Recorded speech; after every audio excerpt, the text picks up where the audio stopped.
She was supposed to save his ranch, so why couldn't the cowboy stop staring at her hands? Snow slammed against the cabin walls as Cole Bennett dropped another log into the fire. Across the room, the stranger he'd married only days earlier peeled off her soaked gloves, her fingers trembling from the cold. Then she looked up and quietly said, "Are you always this afraid of touching me?" The wind outside howled harder, but he still didn't answer. If you enjoy stories like this, stay with us till the end. The wind moved cold through Cedar Creek that morning, carrying the smell of pine sap and wet dirt down from the mountains. Cole Bennett sat stiff in the saddle outside the Timber Falls station, one gloved hand resting near the horn of his saddle, while the other held the folded letter that had already gone soft from being read too many times. Mail order arrangement confirmed. Arrival scheduled on the morning train from Billings. Widow or unmarried woman preferred no longer mattered to him now. At 38, Cole had stopped believing much mattered at all. The train tracks hummed faint beneath the earth. Around him, Timber Falls stirred awake in slow pieces. A wagon rattled past the feed store. Someone inside Murphy's saloon dragged chairs across the floorboards.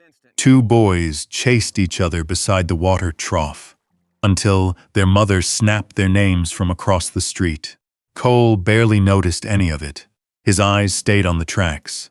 3 winters had passed since Martha died in the fever outbreak that swept through Bitterroot Valley. 3 winters of cold coffee, quiet meals, dust gathering in corners he no longer cared to clean. The Bennett Ranch had once carried some pride to its name. Folks used to stop by for supper. Music sometimes drifted from the porch on Saturday evenings. Now the fences leaned tired against the wind. Half the horse stalls stood empty, and at night the house creaked so loud it sounded like grief itself walking room to room. The whistle finally echoed through the valley. Several townsfolk drifted closer without pretending otherwise. Timber Falls was small. News traveled quicker than wildfire in dry grass. Everyone knew Cole Bennett had ordered himself a bride. The train rolled in hissing steam and coal smoke. Iron groaned against iron before the cars settled to a stop. Cole removed his hat slowly. Passengers began stepping down one by one. A traveling salesman, an older couple wrapped in blankets, a preacher carrying 2 Bibles under one arm. Then he saw her. She stepped down carefully onto the wooden platform in a dark brown dress, dusty from travel, one gloved hand gripping the rail beside the train door. The station seemed to lose sound for half a breath. She was not fragile. That struck him first. There was nothing timid in the way she carried herself. Her chin remained level, her shoulders straight despite the long journey. Dark curls rested neatly beneath her hat, though the Montana wind tried tugging them loose. Several men outside the saloon stopped talking entirely. Cole heard somebody mutter quietly behind him, "Lord above." Delilah Brooks looked across the platform until her eyes settled on him. Steady eyes. Not nervous, not pleading, just watching him the same way he found himself watching her. Cole suddenly became aware of the dust on his boots, the wrinkles in his coat, the scar along his jaw he usually forgot existed. He cleared his throat once. "Miss Brooks?" Her gaze held his another second before she nodded. "Mr. Bennett." Her voice carried warmth beneath the tiredness, southern, smooth around the edges. Cole reached for her suitcase automatically, expecting heavy trunks. Instead, there was only one case, old leather, worn corners, light enough that it surprised him when he lifted it. "That all you brought?" Delilah glanced briefly toward the mountains rising behind town. "It's all that followed me." Something about the answer sat strangely in his chest. Cole led her toward the wagon waiting beside the station. Folks openly stared now. Women whispered behind gloved hands. Men pretended interest in hitch posts while stealing looks toward Delilah. She noticed. He could tell she noticed, but she never shrank beneath it. That unsettled him more than fear would have. The wagon creaked west out of Timber Falls, while the morning widened pale and cold across the valley. For several miles, neither of them spoke. Pine forests stretched dark along the slopes. Snow still clung stubbornly to the higher ridges of bitter pines. Meltwater crossed beneath the wagon wheels in narrow streams that flashed silver under the sun. Delilah studied everything quietly, not like a tourist, like someone measuring a place she might someday survive in. Cole kept his eyes ahead. "You've lived in Montana long?" she asked after a while. "All my life. And the ranch belonged to my father before me." She nodded once. No more questions. Most people filled silence because they feared it. Delilah seemed willing to sit inside it without discomfort. That bothered him too. An hour later, the wagon climbed a rough rise overlooking the Bennett property.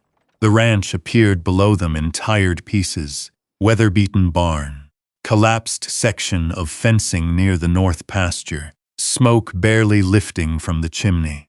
Delilah said nothing at first. Cole found himself tightening the reins harder than necessary.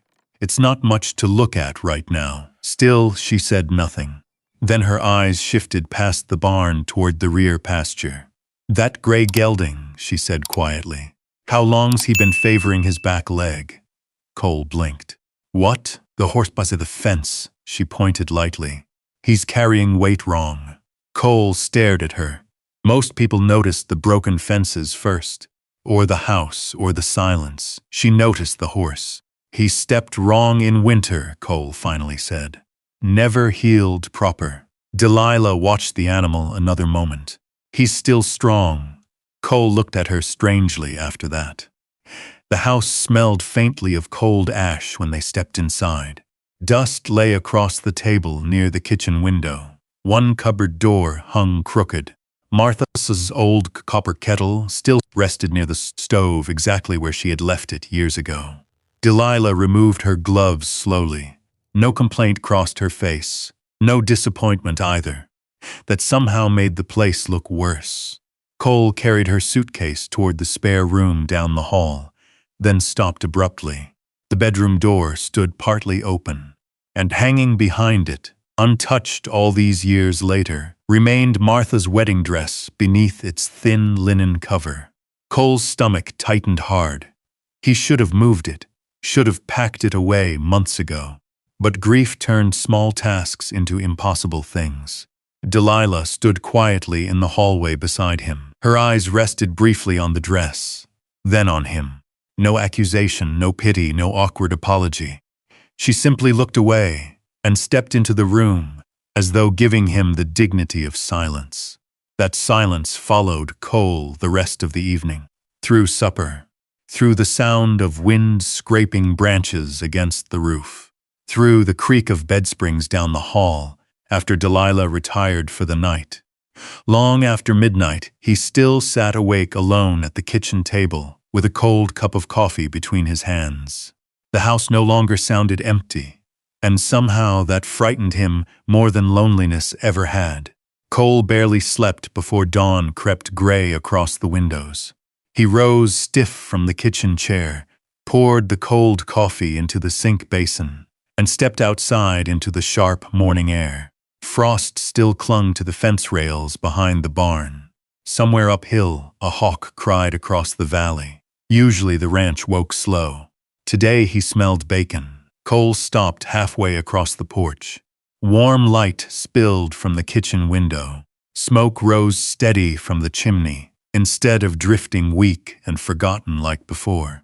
He pushed open the screen door quietly. Delilah stood near the stove in a faded blue dress, with the sleeves rolled to her elbows. One dark curl had slipped loose beside her cheek while she worked. Martha's old cast-iron skillet hissed softly over the fire. She glanced back once. "Coffee's fresh," she said. That was all. No speech about helping, no attempt to impress him. But the kitchen already looked different. The curtains had been tied back.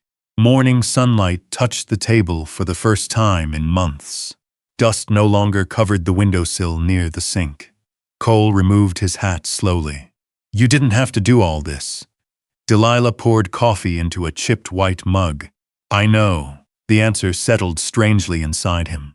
He sat across from her, while steam curled between them.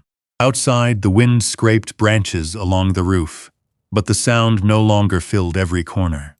Delilah ate quietly, though her eyes missed little. She noticed the unpaid supply receipt tucked beneath the sugar tin, the cracked lantern glass beside the door, the stiffness in his right shoulder every time he reached too far. Cole realized by noon she noticed nearly everything. That afternoon they worked near the south stable, where winter storms had loosened several boards. Cole hammered nails while Delilah sorted harness straps beside him, rubbing saddle soap into dried leather with slow, careful motions. You've done this before, he said finally. My father raised mules outside Shreveport, she answered without looking up. If leather cracked, we fixed it before supper. Cole drove another nail into place. You don't talk much about Louisiana. Delilah's hand paused briefly against the reins. No. Something in her tone closed the subject cleanly. Wind moved through the stable opening, carrying the smell of pine and horses. Sunlight spilled warm across the packed dirt floor. Delilah reached for a loose board. At the same moment, a splinter drove deep into her palm. She sucked in a breath quietly. Cole turned fast. Let me see. It's nothing. Delilah. She finally opened her hand. A long sliver of wood sat buried beneath the skin below her thumb. Cole stepped closer automatically, taking her wrist before she could pull away. Her skin felt warm despite the cool air. He frowned down at her hand while sunlight flickered through the stable boards across both of them. This'll hurt, I figured. He used the tip of his pocket knife carefully, rough fingers gentler than they looked. Delilah stayed still through it, though he felt the slight tension running beneath her skin. Then the splinter finally came loose. Cole brushed his thumb once across the small bead of blood without thinking. That was when he noticed how close they stood. Close enough to hear her breathing.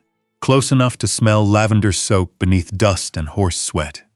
Delilah lifted her eyes first. Something shifted there. Quiet, curious. Dangerous in a way he could not explain.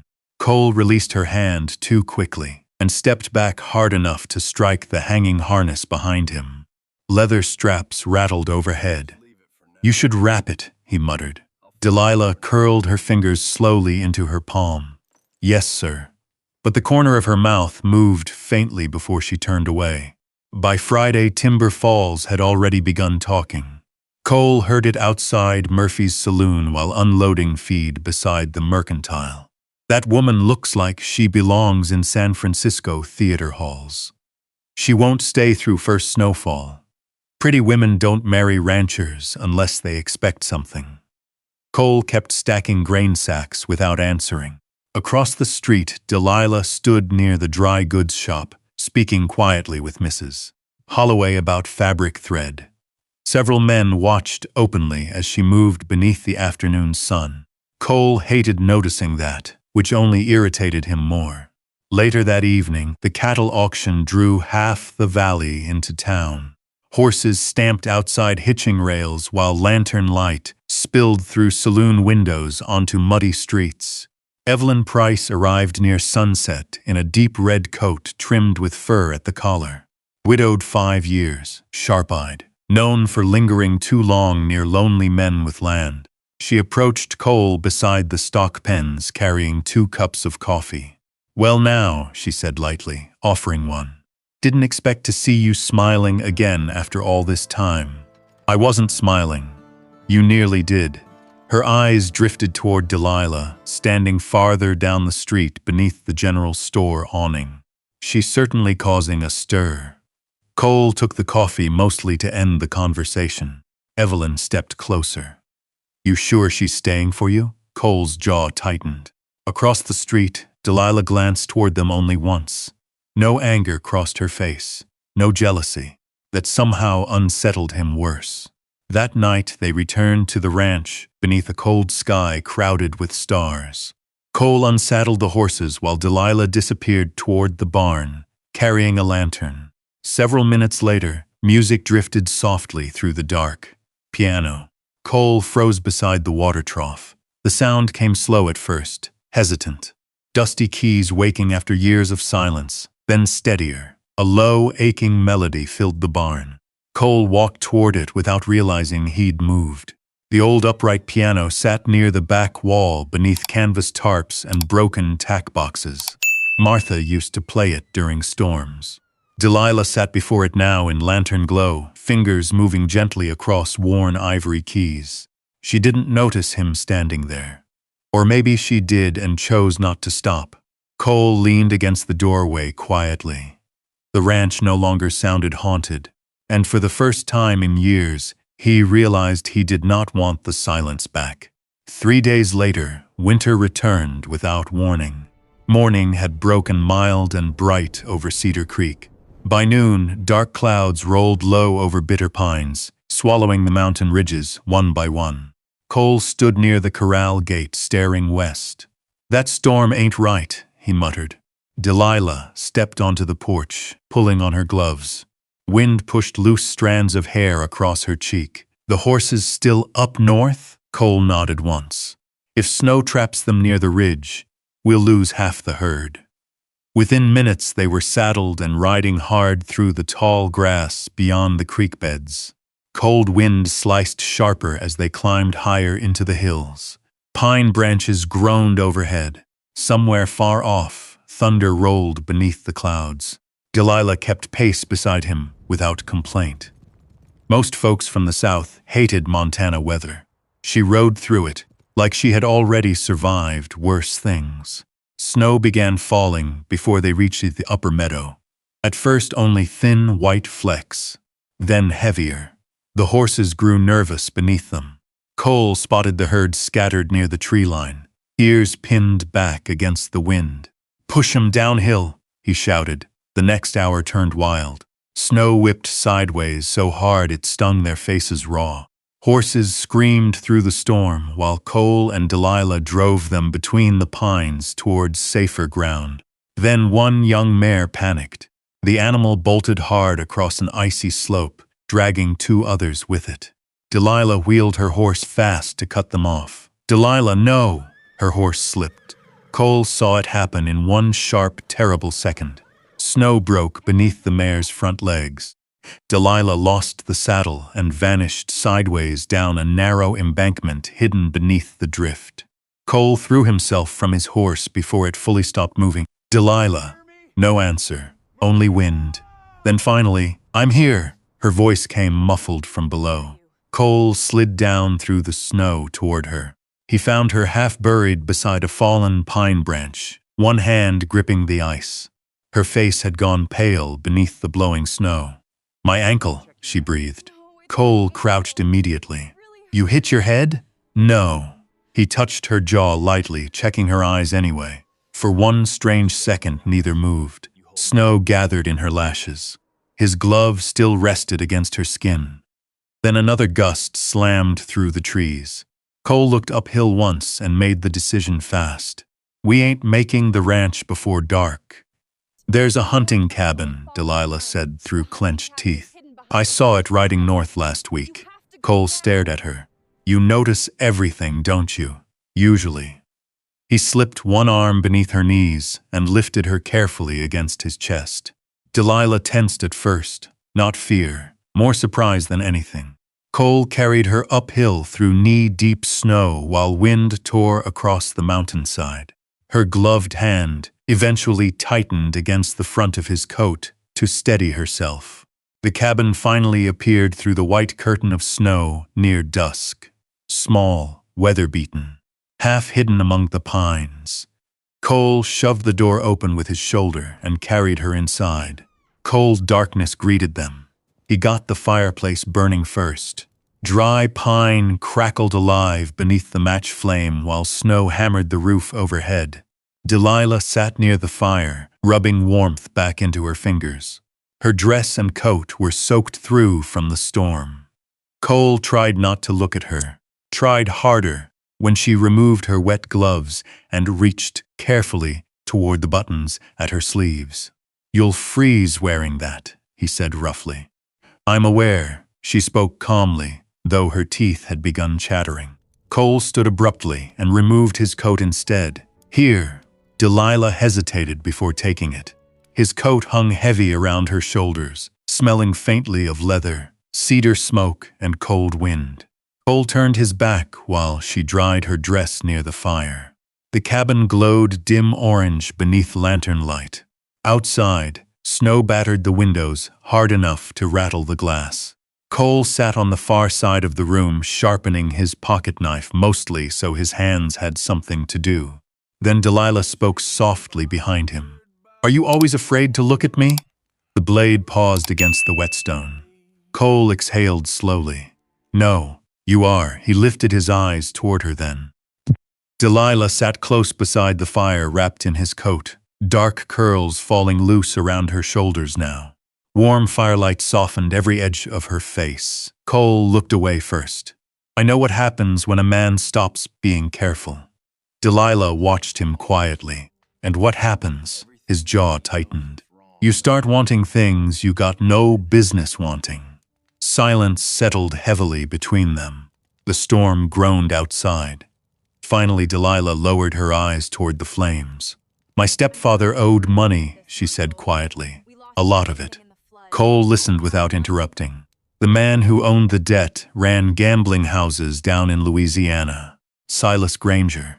Her fingers tightened slowly around the coat. When there wasn't money left to pay him, he decided marriage would settle things cleaner. Cole felt something cold move through his chest. You ran. Yes. The fire snapped softly. He called it protection, she said after a moment. Said women alone in this world should be grateful when powerful men take interest in them. Cole's expression darkened. And were you? Delilah looked at him then. No, nothing more needed saying after that. Hours passed quietly. Cole fed wood into the fire while Delilah eventually drifted asleep beside it, exhaustion finally overcoming her. He sat awake watching the flames, watching her. Wind screamed through the trees outside the cabin walls, but inside everything had narrowed strangely small. The fire, the snow, her breathing. Sometime near dawn, Cole rose quietly to place another blanket over her. But before he stepped away, Delilah caught his wrist. Her eyes opened slowly. Neither of them spoke. She only held his hand there against the blanket for one long heartbeat. Then another. Cole knelt beside her, almost without thinking. Delilah's fingers slid slowly into his, and when she looked up at him this time, there was no fear left in her eyes. The kiss came gentle at first. Cold hands, warm mouths. The kind of kiss two lonely people stumble into before either fully understands they've crossed a line they can never uncross again. Outside, snow buried the mountains beneath silence. Inside the cabin, Cole Bennett forgot what it felt like to be alone. By the time the storm passed 2 days later, something between them had changed too deeply to hide from either of them. The ride back to Cedar Creek felt quieter than before, though not cold. Delilah sat behind him on the saddle where the mountain trails narrowed along the cliffs. Once, when the horse slipped slightly on melting snow, her hand tightened against his chest beneath his coat. Cole covered her fingers with his for only a second. Neither spoke, neither needed to. Spring returned fast after the storm. Snowmelt rushed through the creeks around Timber Falls. Mud clung thick to wagon wheels along Main Street. Men repaired fences while smoke drifted lazily above ranch chimneys under pale blue skies. At the Bennett Ranch, the changes came slowly but steadily. Cole laughed sometimes now. Small sounds at first, brief, almost surprised coming from him. Delilah moved through the house like she belonged there. Her hairbrush rested beside his shaving mug near the wash basin. Her blue dress hung beside his coat near the door after long days outside. At night, lamplight stayed burning later than before. Folks in Timber Falls noticed. People always noticed. They look married already, old missus. Holloway whispered one afternoon outside the Mercantile. Maybe happier than married. Someone answered quietly. Cole heard enough of it to know the town had begun watching them differently. And strangely, he no longer cared much. One evening he returned from the north pasture, carrying fence wire over one shoulder when he heard piano music drifting from the house again. He stopped on the porch. Delilah sat near the open window this time, evening wind moving gently through the curtains while her fingers wandered across the keys. The setting sun painted gold along her cheek. Cole leaned against the doorway watching her. Delilah looked up, midway through the song. "You keep standing there like a ghost." His mouth almost smiled. "Maybe I forgot how to walk into a room peaceful." She studied him quietly, then returned her attention to the piano. "Well," she said softly, "you're getting better at it." That night she slept beside him for the first time. No grand moment announced it, no speech. The fire had burned low. Wind tapped softly against the windows. Delilah simply crossed the room after blowing out the lamp and slipped beneath the blanket beside him. Cole lay awake a while, staring into darkness. Her breathing settled slowly near his shoulder. At some point during the night, his hand found hers between the blankets and stayed there until morning. 3 days later, the riders arrived. Timber Falls heard them before seeing them. Hard hoofbeats, fast, purposeful. Cole was loading grain sacks beside Murphy's saloon when 3 dark horses rode into town through clouds of dry road dust. Every conversation along Main Street thinned away. The man leading them wore a black wool coat, despite the warming weather. Silver cufflinks flashed beneath his gloves. His horse carried expensive tack no frontier rancher would waste money buying. Cole felt his stomach tighten before the stranger even spoke. The rider removed his hat slowly. Older than Cole by perhaps 10 years, sharp face, calm eyes that looked too used to getting their way. "Looking for a woman," the man said evenly. "Name of Delilah Brooks." Cole set the grain sack down. Something in his chest turned heavy and dangerous. "Who's asking?" The stranger's gaze shifted toward him. Silas Granger. Even the name sounded expensive. Behind him sat a thin lawyer, holding a leather document case against his chest, while the third rider rested one hand near his revolver. Murphy himself appeared in the saloon doorway, wiping his hands nervously on a rag. Silas continued calmly, "I've come a long way for something that belongs to me." Cole took one step forward before he could stop himself. "She ain't a thing to belong anywhere." Silas studied him now with colder interest. "So you must be Bennett." Neither man blinked. The street had gone silent around them. Finally, Silas reached inside his coat and removed folded papers tied with red ribbon. "Legal agreement," he said. "Signed in Louisiana Parish Court.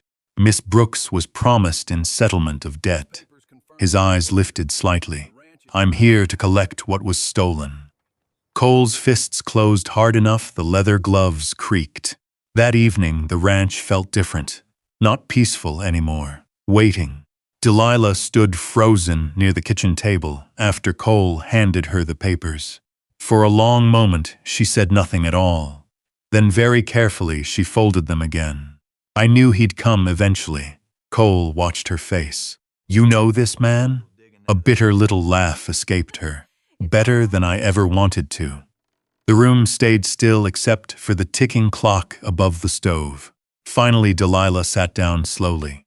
"My stepfather lost money gambling in Baton Rouge," she said quietly. "More every year." Silas owned the tables. Owned half the men sitting at them too. Cole leaned one hand against the counter. "And he thought marrying you settled the debt. He thought owning me did." Outside, wind rattled the porch screen softly. Delilah stared down at her hands. "There's more." Cole already knew he wasn't going to like whatever came next. She rose quietly and crossed toward her suitcase near the bedroom door. From beneath folded dresses, she removed a dark leather book worn thin at the edges. Cole frowned. "What's that?" Delilah held it carefully against her chest. "The reason Silas really came to Montana." She opened the cover slowly. Names filled the pages. Dates, payments, amounts. Cole recognized enough words immediately to understand trouble when he saw it. Bribes, Delilah whispered. Illegal freight deals. Missing girls moved through river ports down south. Her voice lowered further. Judges, sheriffs, politicians. Their names are all here. Cole stared at her. You stole this. I copied it the night before I ran. The lantern flame shifted softly between them. For months I told myself if I kept moving west, maybe he'd stop hunting for it. Delilah swallowed once. I was wrong. Cole stepped closer then, not hurried, not angry. He simply reached for the ledger and closed it gently in her hands. You should told me sooner. Fear flickered briefly across her face then. Not fear of Silas. Fear of him. Cole saw it immediately. His voice softened. But you're telling me now. Delilah looked down. I didn't know yet if this place was real. Cole stood there quiet a long while. Then finally he touched her cheek lightly with the back of his fingers. It is. Outside, darkness settled heavy over Cedar Creek. And somewhere far down the mountain road, 3 horses waited in the night. The next morning arrived cold and gray. Fog clung low over Timber Falls while melted snow dripped steadily from porch roofs onto muddy streets below. Folks moved quieter than usual through town. News had spread fast overnight. Silas Granger was not leaving. Cole saw it in the faces around him the moment he rode into town beside Delilah. Conversation stopped too quickly. Men avoided his eyes. A few women offered Delilah small, polite smiles, though fear lingered behind them. Money carried weight in frontier towns. Paper carried even more, and Silas Granger had both. The meeting was called for noon inside the church, near the edge of town. By 11:30, wagons already lined the road outside. Horses steamed in the cold air while townsfolk crowded shoulder to shoulder beneath the church rafters. Sheriff Amos Reed stood near the altar speaking quietly with Murphy and 2 ranchers from the northern valley. Cole helped Delilah down from the wagon without a word.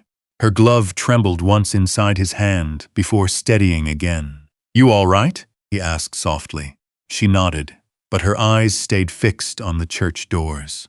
Inside, the room smelled faintly of wet wool, pine boards, and candle smoke. Silas stood near the front already, black coat, silver watch chain.